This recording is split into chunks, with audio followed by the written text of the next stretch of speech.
Hello everyone. So we'll be talking about scope of entrepreneurship in domestic market and in international market. Now entrepreneurship is often promoted in domestic and international market in different ways. So let us talk about first domestic market and what are the risks and returns. The first point is locational advantage. Now, uh, when we have a when we are addressing a domestic market and we are developing entrepreneurship in domestic market, there's a lot of locational advantage for especially for manufacturing and marketing decisions. Uh, it's very easy to procure raw material, manufacture it, and even market it. So those kind of decisions become much easier when you have a close vicinity to the market, close vicinity to the manufacturing unit, close vicinity to the marketing, uh, you know, marketing, uh, close vicinity with the marketing, segment. The next point is diversification in LED and non-LED activities. So when you have your team, let us take the same example of manufacturing and marketing. Your manufacturing team is free. You can always use or optimize that team to support the marketing team, and the vice versa. When the marketing team is free, you can always utilize that team for those human resources and other resources to support the other departments. So diversification, you can always optimize your manpower, your resources very easily when you are you know doing things in domestic market. The third point is government policy benefits. Many times government is expected to support the domestic players, the domestic companies, the domestic entrepreneurial ecosystem. There are a lot of reasons for that, because people have a notion, or sometimes they are also true, that local companies are much more beneficial to the country. So there are many government policies where they are giving tax benefits and other benefits to the new companies, new startups, new ventures. So that's why government policies are supporting entrepreneurship, and that's why government are supporting entrepreneurship in domestic market. Sometimes they are exempted to pay taxes up to after beyond certain uh, revenue. They're also giving a lot of subsidized loans, especially for domestic market. They're also promoted to, sell their products in export with minimum tax, with a lot of incentives. So those are the government policy benefits, especially, used to promote entrepreneurship in domestic market. And the last point for domestic market is understanding local tradition, convention, and practices. When you are doing business in the domestic market, it is very easy to understand the local traditions, conventions, and practices. Of course, there are also loopholes, but the plus side is you have you are belonging to the same market. Your staff is also very close to the consumer. Mm, it's easy to understand the conventions, traditions, and you can easily adjust to the market because you are based in domestic market.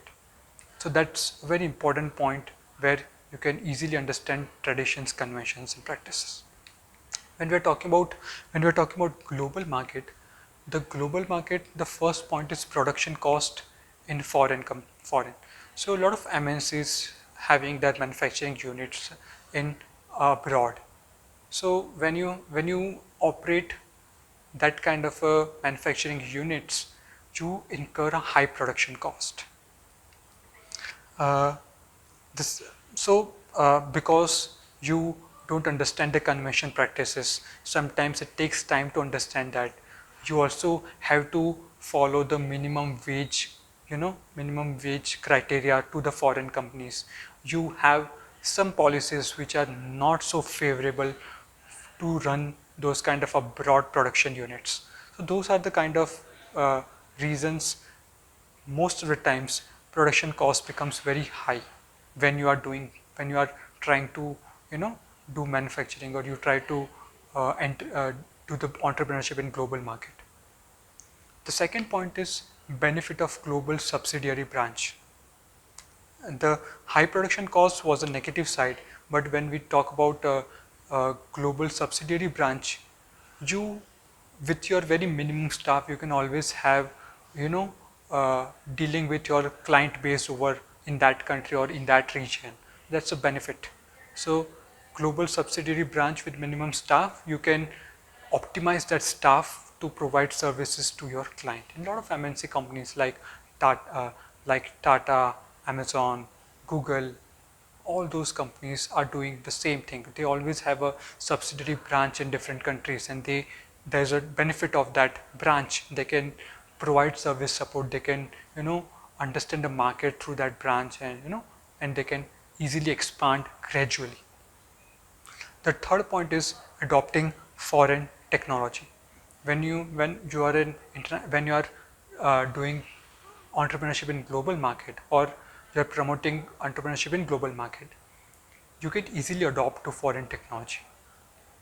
So there are a lot of companies all over the world, when they have uh, when they enter in the global market. Suppose if we take even an example of 4G technology offered by Jio. So Jio was not the one who invented the 4G technology. 4G technology has been popular way before Jio was launched. Initially in 1998, few people came up with the 4G technology, 3G technology, data calls. But the point was that they had a international collaboration. They took the licensing of those technology, adopted that foreign technology, and commercialized it in Indian market. And now even in global market, they will be planning. Same happens with most of the global companies. When we are promoting entrepreneurship, it is very easy to collaborate, very easy to, use that foreign technology. The next point is foreign fund and foreign brand. So you become an international company. You go global with your business. You have more transparency. You have more uh, exposure to the international investors. That brings foreign fund, huge fund, and or your brand becomes an international brand. A very good example is Jio. How uh, foreign fund, how being a global company, and how being a global company or global market, it, uh, it becomes very easy to bring foreign fund to Jio. And Jio has also become a foreign brand now. Though they are right now based only in India, but the amount of fund they have brought in India because of the status Reliance have as an international company is commendable. Sometimes on a negative side, if we see lack of understanding of culture, convention and practices, because you are a foreign company. Starbucks is a very good example. When they launched in China, consistently for 8 to 9 years, they made loss. They never made profit because China was a tea drinking country, and Starbucks is a coffee brand. However, with time, with efforts, they started understanding the market. But 8 to 9 years it took Starbucks to understand the culture, convention, and practices in foreign land. That made a heavy loss. That's a huge risk when we are talking about sometimes when you're talking about promoting entrepreneurship in global market. There's a benefit and there's also a risk involved. So domestic and global market both have a different perspective, different approach. However, both have their advantages and disadvantages.